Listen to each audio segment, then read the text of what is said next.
So here we are live with Jenn Amo. If you could just describe who you are and what organization you are with. Absolutely. Jenn Amo, I'm the founder of a nonprofit organization called Warning Lights. And at Warning Lights, we take a preventative approach by raising awareness about a crime that is called human trafficking. Human trafficking is one of the biggest ways that kids and teens are becoming victims to that, are making unsafe choices while being online. And so that is a majority of my job, is raising awareness to protect them from those predators. All right. Yeah, I'm sure this is a pretty change of times for you guys. What is some of the biggest challenges that kids and families are dealing with right now during this pandemic that you've seen? You know, a lot of my families, or even people I don't know that have been reaching out to me, they're trying to figure out a rhythm and a balance to having everybody at home right now, trying to work, keep kids organized, trying to find ways to pass some time because everybody feels like they've got extra time on their hands, while keeping everyone content, fed, and obviously healthy being important. But with that, trying to find that balance of passing time, we've seen a lot more screen time for kids, teens, college students, and even adults become an option. And that's one of our biggest worries and fears that I hear from parents and families that reach out to me is what does this mean? Like, what should I be doing? Because I'm not used to having them on something for so long. And so that's one of the biggest challenges, is just trying to navigate that balance. Yeah, I'm sure it's just a lot more this time that kids can be on the screen and more in a risky environments. Yeah, exactly. Mm-hmm. So what are some the most common ways that kids and teens can get caught up during this pandemic? Well, okay, so there are people who spend their time online looking for ways to convince kids and teens to do things that they would not normally do on their own.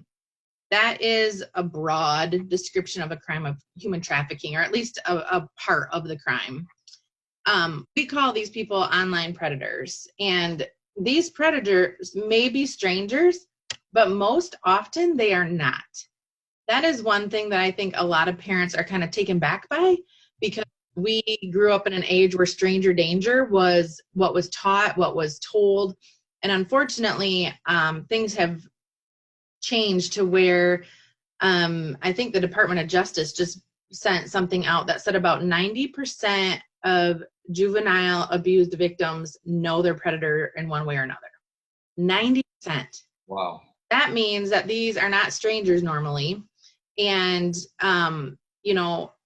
to take that up to a next level, like the FBI sent out a press release that basically these predators are going to make casual connect with a child or a teen online, whether that's through an app, a gaming system, a chat room, even, Snapchat, Instagram, Facebook, social media, whatever it is. And they start a conversation. And then they use that conversation to gain trust with that child or that teen.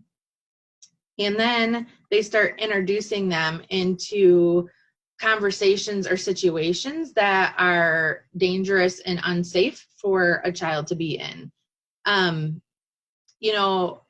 For one of the biggest things that I have to educate kids on is that when we think predator, when I say trafficker or predator, we all get this picture in our head of who that is or what that looks like. And unfortunately, a lot of times kids will say it's someone older. A lot of times they say it's a man. And sometimes they even say that person is dirty or wears dark clothes. And honestly, I believe that's from our cartoons, because in a lot of our cartoons, that's how they portray the villain or the bad guy, right? But in all honesty, here every single day, predators online or even in person are usually nice. They're usually kind, understanding. They're fun to chat with or even be with at first. That's where it gets a little bit tricky. We call these online predators professionals because they are professionals at acting like a friend. So that over time, you start to call them a friend or maybe a boyfriend or a girlfriend. And these predators, they ask a lot of questions. So right now, when we're all kind of bored, like sitting at home wondering, oh, what can we do? And you've got somebody new that's just asking all sorts of questions, trying to get to know you. You're like, oh, yeah, right. Let me just tell them everything that's going on. They'll ask questions about you, about your family, about your past, about what you like, what's your favorite color, what's your favorite song, all that stuff.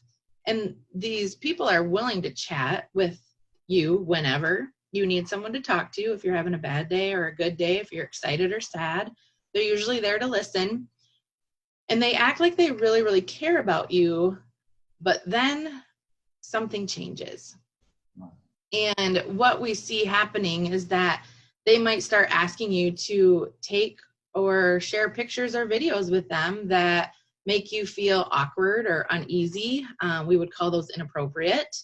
They might ask you to watch a video that makes you feel uncomfortable or anxious about it. Or maybe they tell you they want to show you something that makes you feel really embarrassed when you see it, but then they ask you to do it too and tell you it's okay on camera for them. These are all tactics that someone who is very unsafe, very dangerous would take to build a relationship with a kid online. And hands down, every time anything like makes you feel uncomfortable with, I don't care who you're talking with, even if you were talking with me and I said something that made you feel uncomfortable, I would want you to go tell somebody that, you know, Miss Jenn said this term or asked me this question. I don't know what that means, or I didn't understand it, or I'm not sure if I should answer her.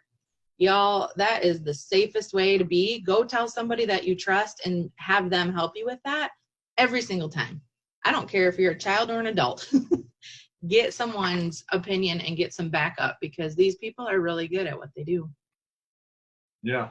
Wow. That seems like a lot to kind of take in and just to kind of be aware of, especially I think that we kind of have these assumptions, but it can be just people who we know and, are just gaining trust with, and yeah, just a lot to be aware of. Next question, how can kids protect themselves? Yeah, good question. So again, if a kid as a child, if you ever feel like someone in person or online is making you feel uncomfortable in any way, it doesn't matter, we all have different levels of personality. I'm a bold personality. It takes a lot to kind of get me embarrassed. But I know people that are more timid, more shy, and that's who they are, and that's who God created them to be, and that's okay. But what a comment might make them feel uncomfortable, that doesn't make me feel uncomfortable, but I still have to respect that they might not feel comfortable with that conversation. Therefore, I should not be using that or putting them into a position that makes them feel uneasy. So again, hands down, if you ever feel uncomfortable in any way, I would go and tell a trusted adult immediately. Whether that's somebody with community kids or a parent or anybody that you trust that you can go and tell. If an adult, as a kid, if an adult tells you to keep a secret or does something or says something to you and says, don't tell anybody about this, honestly, there's only one secret that I can think of that an adult would tell a kid that they should keep, and that is a surprise birthday party. Other than that, if an adult asks you as a child to keep a secret or not to tell anybody, y'all should know that that is code for go tell somebody immediately. That's one other way to definitely stay safe. Another way is if you are on social media, if you use online chat rooms, if you have profiles on various apps, it is very important that you friend or follow or let follow you people that you actually know face to face. If you have never met them, if you've never talked to them face to face, don't let them follow you. Don't be friends with them on any sort of app or chat or anything. You're going to say, Jen, it's not that big of a deal. My friend lives in another part of the country, right? Well, I mean, I could literally share stories for days, but we've had people who thought these friends lived in other countries, and then all of a sudden they showed up at their school, at their soccer games, And they did not live in other countries. They lived really close and were gaining information about this child. And then they showed up in their lives. So think about it. Like, would you walk up to a stranger on the street and just start telling them all of your stuff and be like, oh, let me text you this photo of me. And oh my goodness, let me tell you all about my family. No, we wouldn't do that. So that is the concept of these people online. And one of the things that is really hard to juggle, right, is because I love making new friends. I love meeting new people. I am a people person to the max. So what one of the tricky areas is that, let's say someone asks to be your friend on social media or to follow you, and it shows that you've got mutual friends with some other friends that you know face to face, but you don't know this person face to face. I would definitely recommend that you do not let them in, because just because they are friends with someone that you know, it does not mean that that friend actually knows them. And so it's really tricky, and I understand that, but it's just remembering that if you can't talk to them face to face, I would not let them in. And if you are questioning that, I would talk to a trusted adult and get their opinion on it for sure. But, you know, finally, as a kid, I know this is hard, and with a bunch of I work with thousands of kiddos every year, and they always argued this point with me, and I'm going to share it till the day I die. And I know most of them won't do this, but I would let your parents, guardians, mentors check your phone whenever they ask. If they say, hey, can I check your phone just to make sure everything's being safe? I would hand that sucker right over immediately. Because to be entirely safe, you should let someone, a trusted adult, know about all the accounts that you have, like what social media you use and your passwords. If you are hiding something from them, it's probably something that you shouldn't be doing in the first place, if we're going to be real. Yeah. But if something was to happen, if somebody was to trick you into doing something, and it's not like in the movies where it takes us just a second to figure out how to get into your phone. But if we know that information, it saves us a lot of time so that we can help to get you to a level of safety that is needed, simply because we are in this together. We're sharing information and being able to help protect you.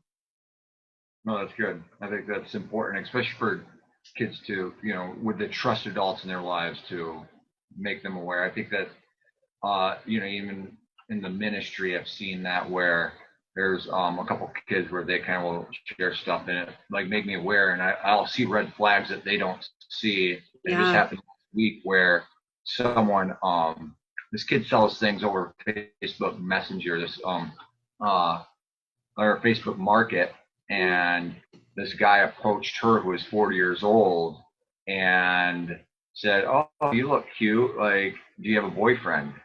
And and she was like, just assuming she still wanted to sell this item to this guy, and she didn't have a clue. And so just kind of I see that you just did it in the context of the ministry. Yeah, Donnie, that's a perfect example. And I want to be clear here to any kids, teens that watch this, that I am not judging that you're going out looking for trouble. I trust that we've got tons of amazing and great kids, and I wish I could meet you all because I love it. But just know about the people that are out there looking for really good kids to try to get them into trouble. And that's where you have to remember that if you don't know them, you can't automatically trust them. That has to be earned from them. So even through Facebook Marketplace, again, I said earlier, predators are going to be nice. They're going to be kind. They're going to be really fun at first. So you just have to be aware of that. Yeah, that's a great example. Yeah.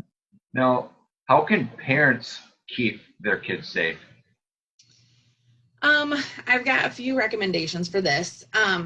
First of all, any device, gaming system comes with parental settings. And I would recommend using those and setting those. If it was me, even in the FBI press release that came out, they said set them to the maximum security. That is one way that you can do it. And use those parental settings on anything and everything that you have. Another source that we have, or resource I should say, here in the state of Michigan that's free is a program called Protect My Child, but it's Protect My MI, like Michigan, Child. And that program, you sign up their email, their phone numbers for any device. And what parents might not know is that any device that you purchase usually comes, if it's through a carrier, with a phone number and an email attached to that device.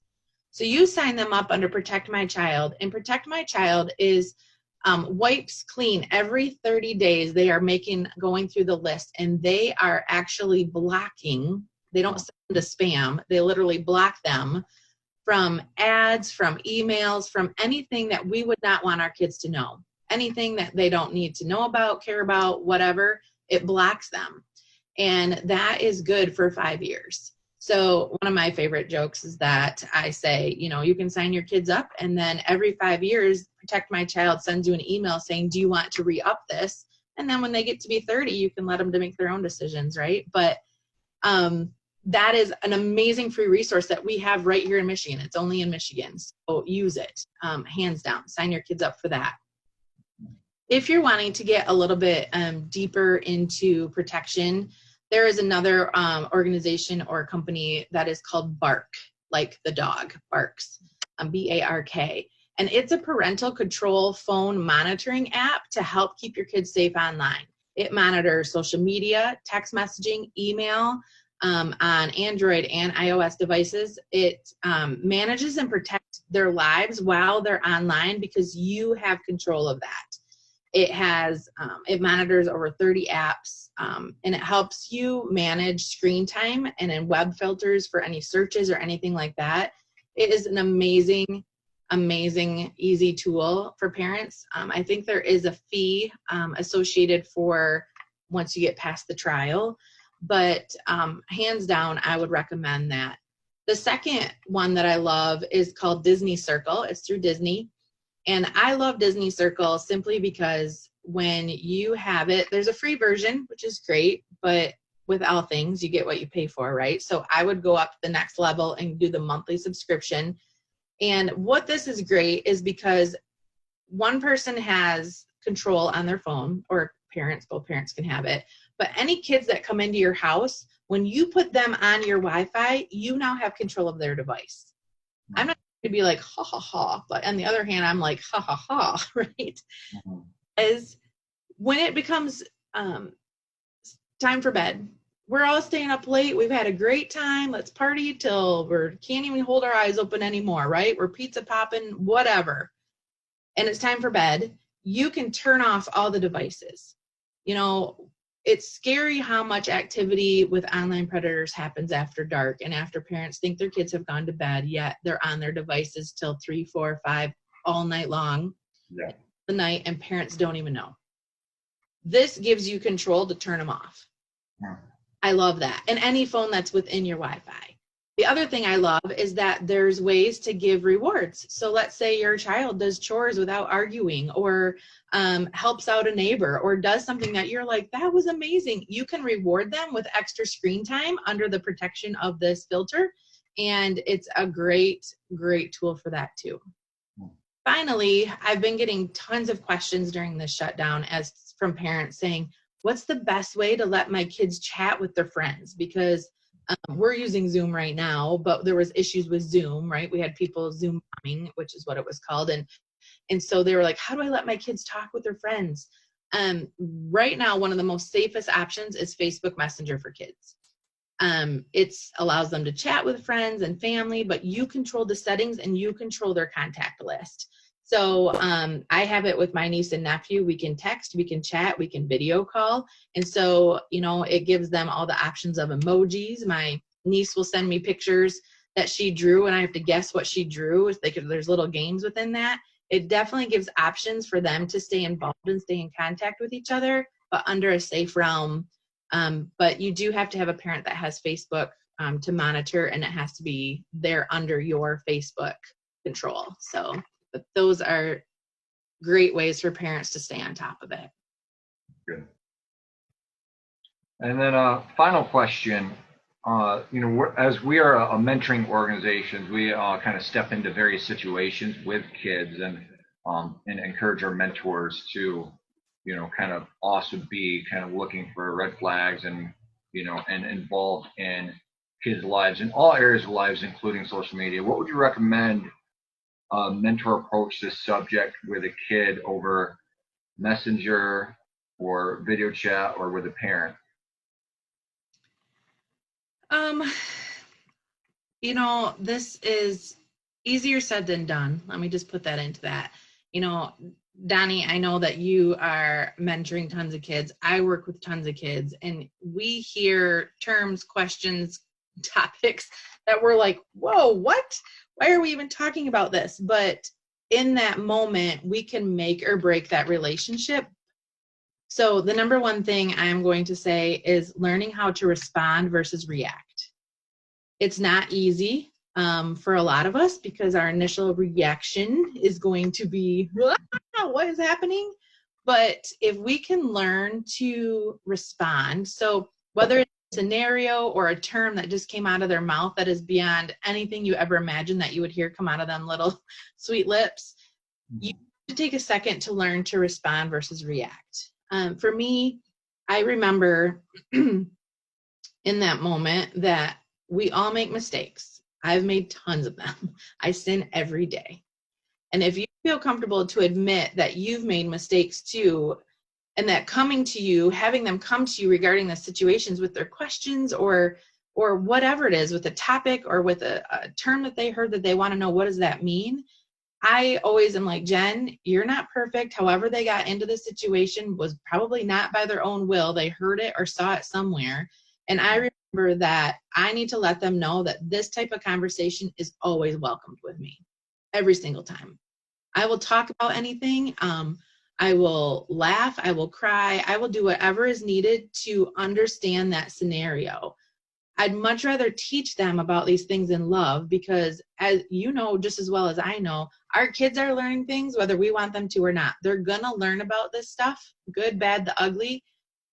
It's in our world, and they learn about it way quicker than what most families realize that these kids know what's going on around us. So I would just remember that, I try to respond versus react and let them know this is a welcome, safe zone for this type of conversation anytime.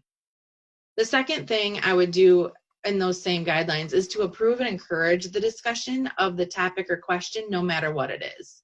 And then speak truth in a bold, open, and honest manner.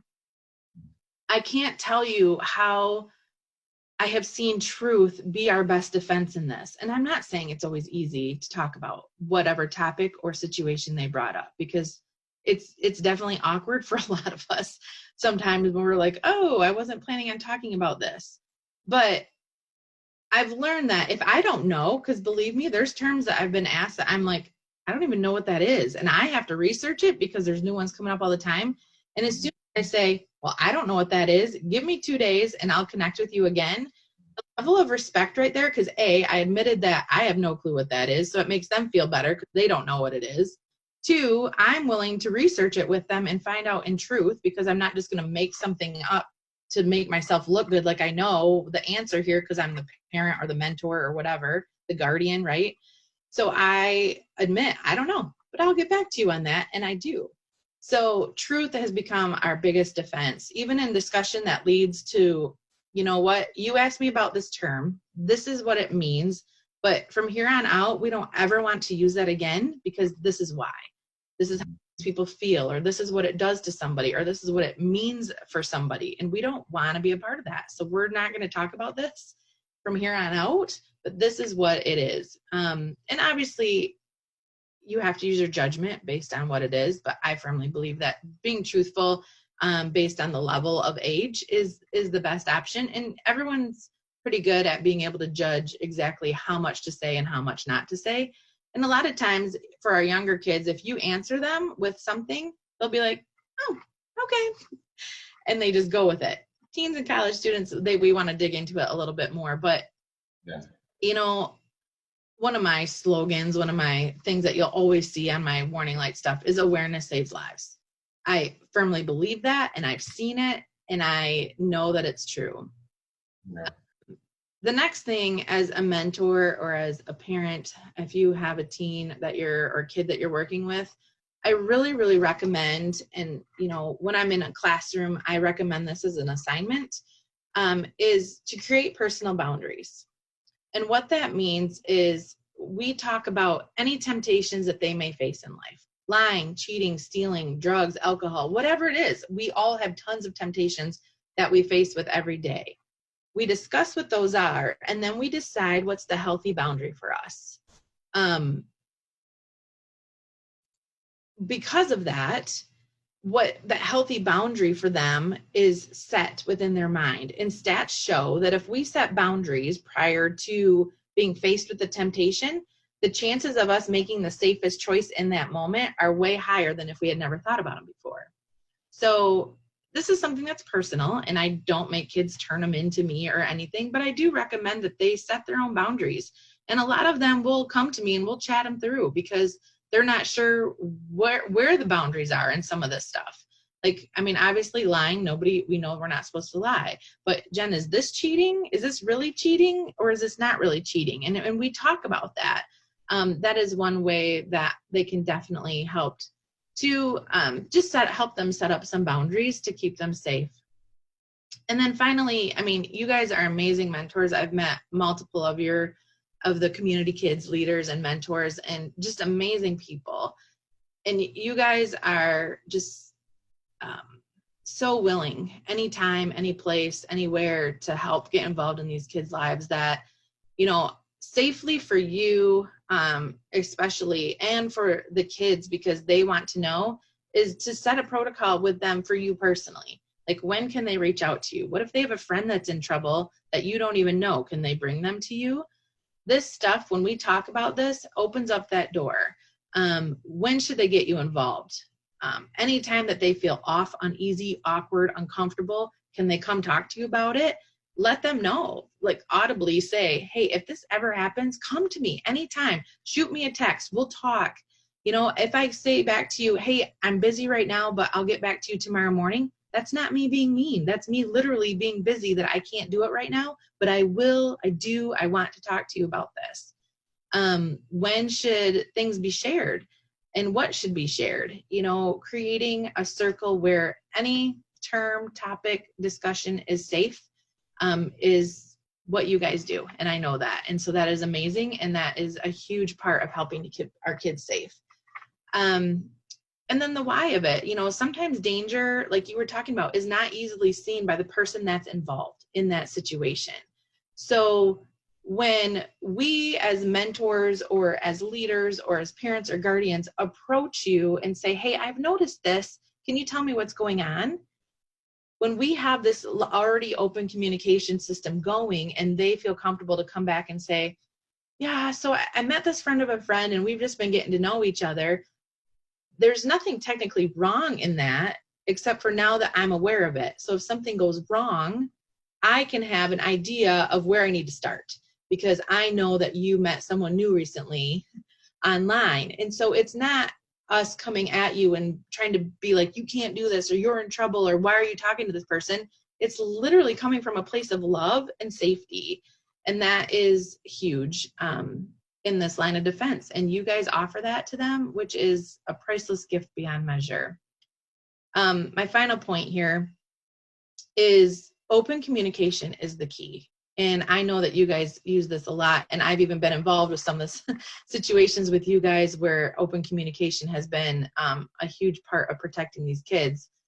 But as a parent, as a guardian, as a mentor, I just want to put this into perspective because warning lights, what I do is not with a purpose of trying to instill fear. That is not why I do what I do.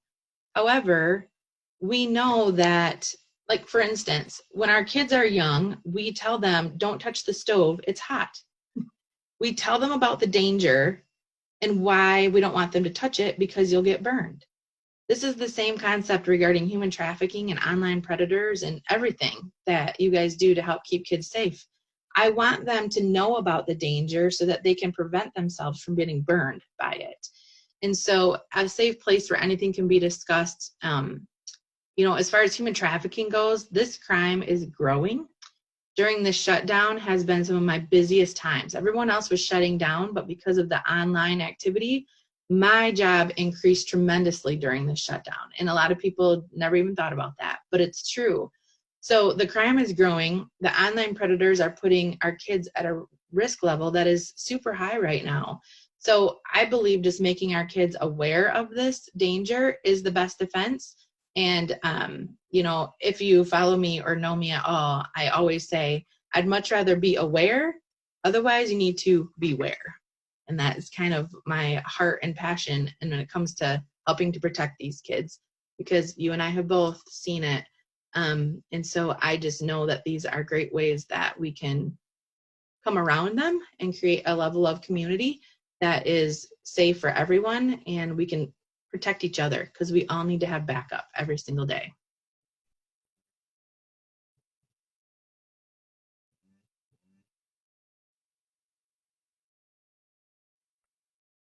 Sorry, you're on mute. There we go. There, sorry. So, the struggles of Zoom. Yeah. Yep. Yeah. So, final thing, if people need to reach out to you, are you open to that? How can people reach out to you if they are seeing some warning signs and just need, have some questions? Absolutely.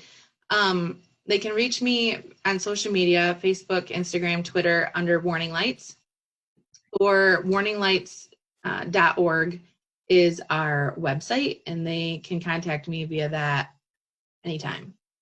Right. I'm always open and willing to help. Mm-hmm. Well, thank you. Absolutely. All right. Well, thank you. yeah, keep up the fight and up the good work. Thank you. Yeah.